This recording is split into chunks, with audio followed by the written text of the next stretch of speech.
Hi, Roma here from Irish Sport Horse Magazine, and I'm here today with Ed for the first in our video series of Throwback Thursday.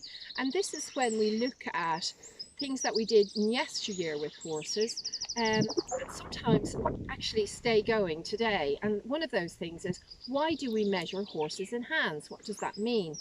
Well, basically, we measure horses in hands because back in the day when people were going off to buy horses at fairs and marts, etc., they didn't have uniform measuring tools worldwide. But what they did bring everywhere with them were their hands. So an average adult hand was considered 4 inches from here to here. So therefore, a 16-hand horse would be measuring 64 inches.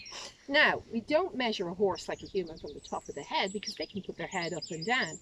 Where we do measure them from is the highest point of the wither, and we drop a line down to behind the heel.